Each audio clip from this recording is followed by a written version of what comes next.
Hi everyone, and welcome back to the Revenue Engine Show. Today we are talking about something deeply personal to every founder, something that directly impacts your bank account, your team's morale, and your sanity. We are talking about the customer filter and specifically the painful truth that not all revenue is good revenue. Many founders get caught in what I call the quality over quantity trap. When you are growing, every signed contract feels like a victory. You chase the number, you chase the logo, and you are addicted to that immediate hit of revenue. But here is the danger. Taking on a bad fit client is the fastest way to block your company's next level of growth. That single wrong client will consume the resources, morale, and focus you need to go after the great clients. We are not just talking about pricing today, we are talking about strategic alignment.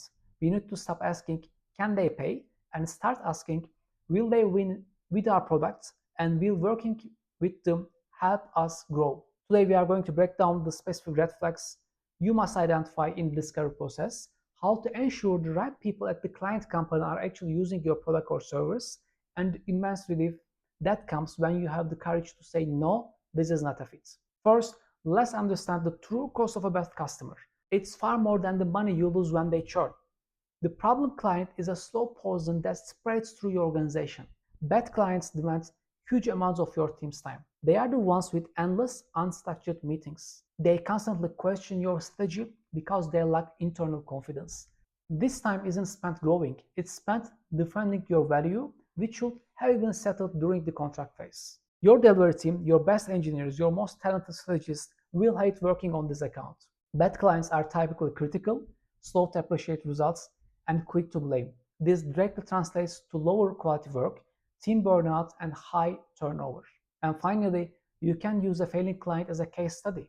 Worse, they might leave a poor review or speak negatively about your service simply because the fit was never there in the first place. You delivered a working car, but they needed a boat. Who looks bad?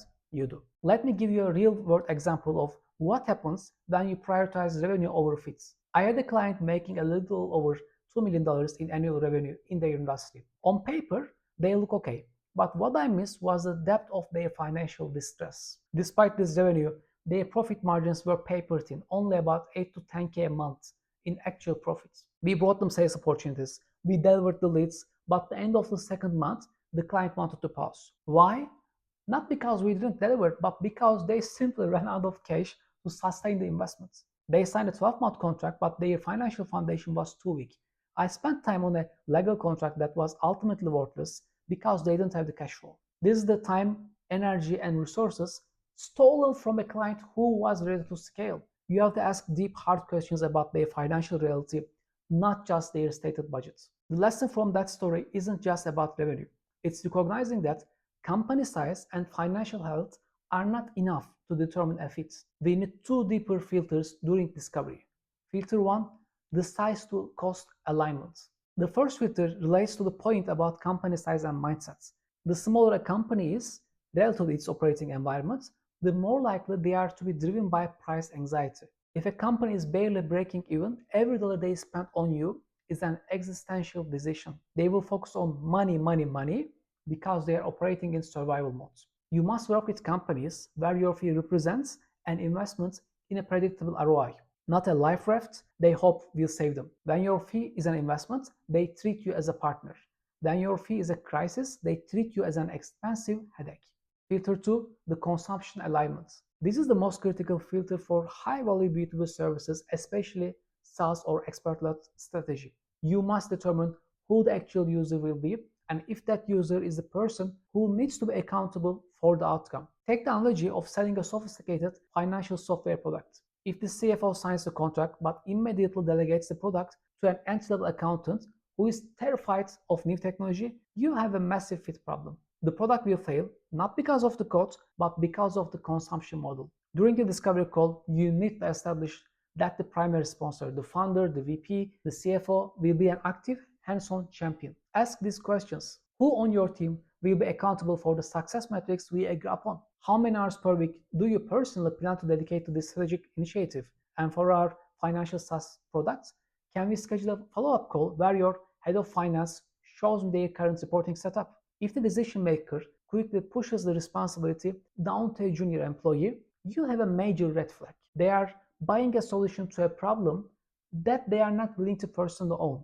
And if they don't own the problem, they will not own the success. When a client is a bad fit, they start throwing up resistance. They don't have the internal trust or financial bandwidth, so they project their insecurity onto you.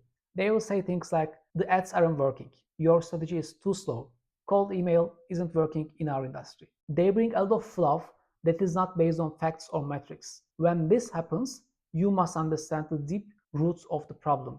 It's rarely about your delivery. Most often, their resistance stems from one of two core issues. First, they lack cash. They are simply running out of runway and trying to claw back their investments. Number two, they lack trust. This is a more serious problem.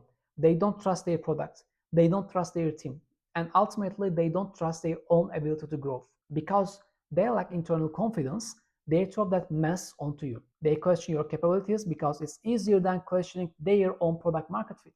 Your job in discovery is to get the root of their belief in their own growth. If a founder says, we want to reach $1 million in monthly revenue, you must ask, why do you believe that number is achievable right now? Listen close to their answer. If they talk about passion or hope, you have a risk. If they talk about capacity, current conversion metrics, or market opportunity, you have a partner. You are listening for evidence of belief, not just ambition. The final lesson here is that saying no to a bad fit client is not an act of fear. It's an act of strategic growth and self-respect. When you identify those red flags, the team margins, the push down delegation, the lack of belief, you have a moment of truth. You must decide if you want the short-term revenue hits or the long-term scalable success. And here is why you must say no. Saying no to a low value 10K deal creates the space for a high value 50K deal. It frees up your best team member, it clears your schedule, and it keeps your team focused and motivated. If you bring a bad fit client, you are not only giving yourself a headache, but you are creating a headache for them too. They will spend months frustrated thinking this technology isn't working or this service is a scam, when the reality is the fit was wrong from day one. You burn the market and you burn your reputation. So here is your action plan for dealing with bad fit clients. First, set clear expectations. If a client starts showing resistance, don't get defensive. Go to the facts. Say, this is what we deliver, this is what you signed for, and these are the results we have produced. If you want to proceed, you must meet us on this agreed upon path. Number two, create the off-ramp. If they keep throwing stuff at you, you must be ready to break the relationship. Be clear, firm, and polite. It seems here is a fundamental mismatch in our operating styles. For both our sakes, it's better we part ways now. Everyone gets a headache-free exit. The most powerful thing you can do for your business today is to audit your client list and commit to only bringing in customers who will genuinely win with you. Focus on the quality of your customer and the quantity of your revenue will follow.